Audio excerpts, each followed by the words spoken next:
Dear brothers and sisters in Christ, today we come to the church, and if we are observant, we notice that we have two different icons here on this side of the church. We should always have a look over there and see what's going on here, because often this will tell us what the celebration of the day is. Of course, it's Sunday, so we're celebrating the resurrection of the Lord, as we do every Sunday. Every Sunday is a small Pascha.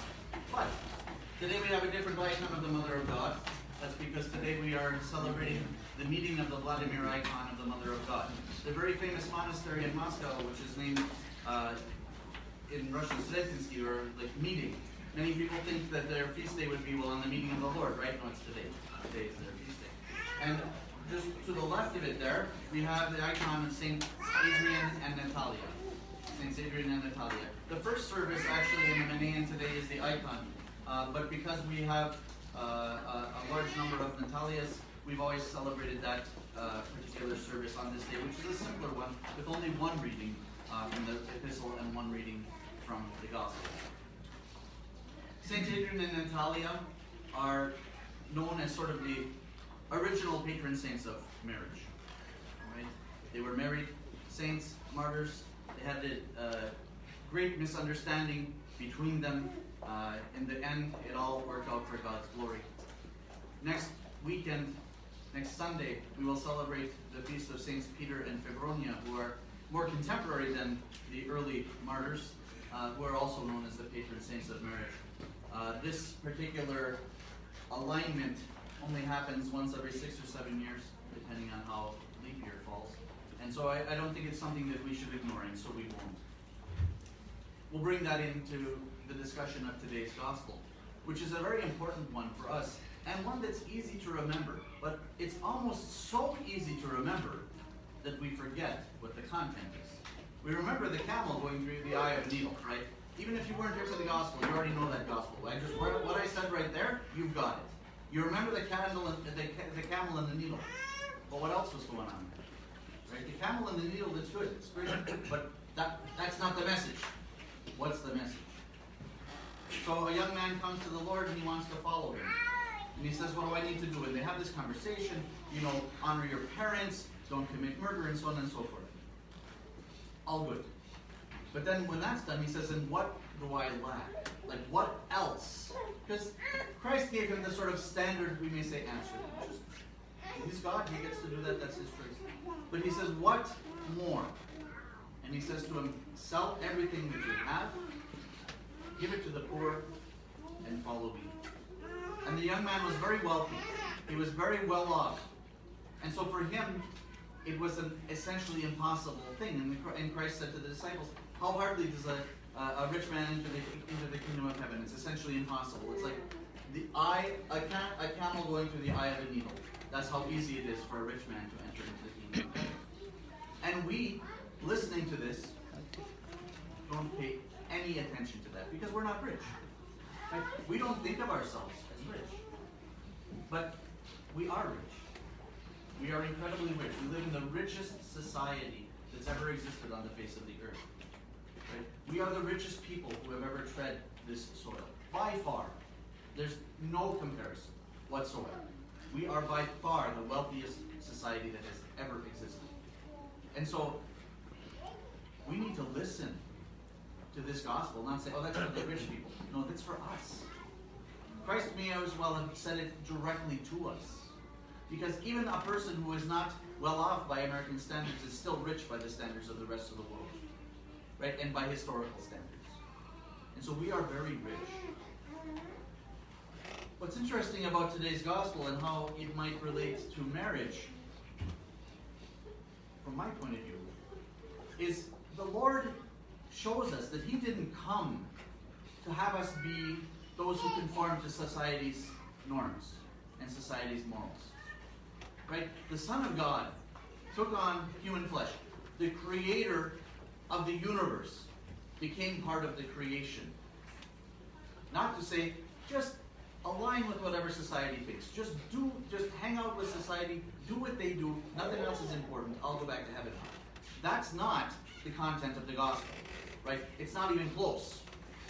Essentially, the Lord said, if you want to follow me, you got to take up your cross. If you want to follow me, you have to be willing to buck society's norms if those don't align with the gospel's norms. Right? As we've talked about previously, we are in this transition period from the time that we maybe will say from the First World War until maybe 1960. We had this short period, this 40, 45 years, where essentially society and the gospel aligned pretty much in the West. Not totally, but pretty much. Most of us even weren't born when that happened, but nonetheless, that's when that happened. And now we're transitioning out of that into a time which is much more normal and standard for Christians, where Christians historically have lived in the world, but have striven not to be consumed by the world. Christ came to give us a path, a way, a teaching, a way to live, which doesn't take society into account. If society aligns with the gospel, great, thank God, it makes it a little bit easier for us.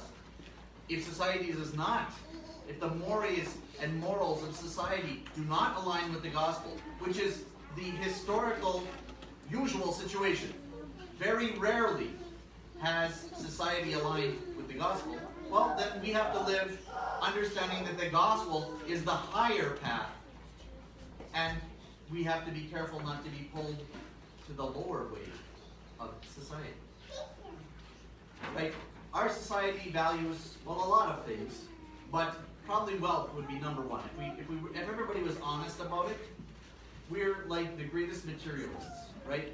It's sort of like whoever dies with the most stuff wins. Actually, that's probably the person who loses, but that's the way that we live. Like, how can I make more money so I can buy more stuff? So I can buy more money so I can be in debt, because that's the American dream. And then how can I get more stuff? That's not what Christ came for. That's not what Christ came for. We live in a society where we do need some stuff, right? We live in Michigan, we don't believe in public transportation, so you gotta have a car, right? That's important.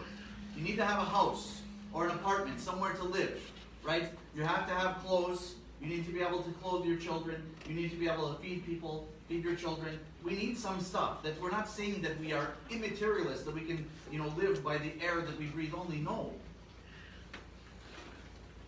But there's this huge gulf between pretending that we're immaterialists and the material lives that we lead. We're being called to a radical life. Christ came to call us to a radical life of following the gospel, not a life of conforming to whatever society is at the time. Right? Society is going to influence us. That's fine. That's understandable. But what we're here to do is to try to raise society to a higher place, not to lower ourselves to the street. And that's what today's gospel is about. It's challenging us. It was challenging that young man, yes.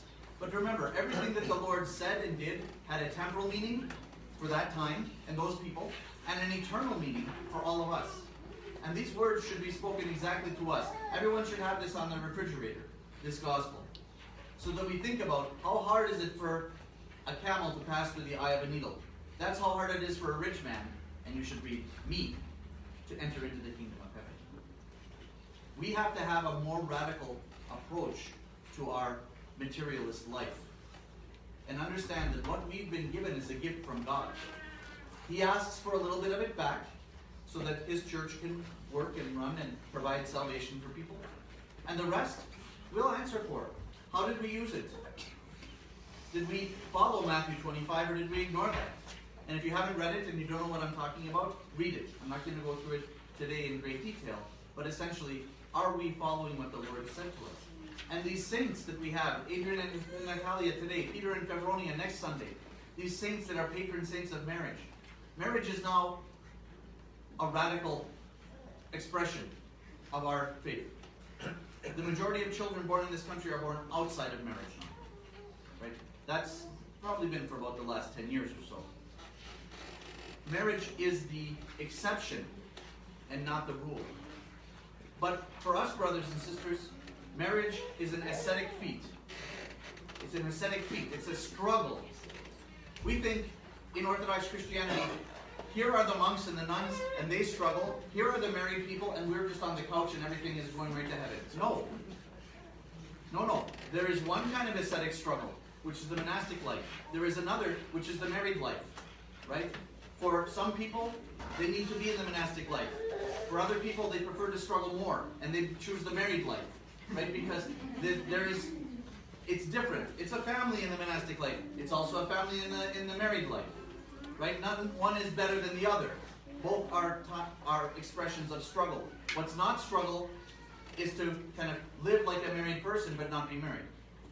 That's the majority of what happens in this society. And so we as Christians, we have to be willing to buck that trend. We have to be willing to follow what the Lord is calling us to. These saints that are held up for us as examples of married people. These ones who were martyred together, essentially. Not exactly, but for the sake of this argument, together. Right? Saints Peter and Fibronia, who raised their family and then started one monastery beside each other and died on the same day. Right? These are people that are held up to us as examples of marriage. And that's a radical expression in this society. So brothers and sisters, I think today's message, the gospel that we have today, the saints that are celebrated today, the saints that are celebrated next Sunday, it's to remind us that Christ didn't become incarnate to call us to conformity with the world. Christ became incarnate to call us to a higher way of life. Not a proud way of life, but a higher way of life.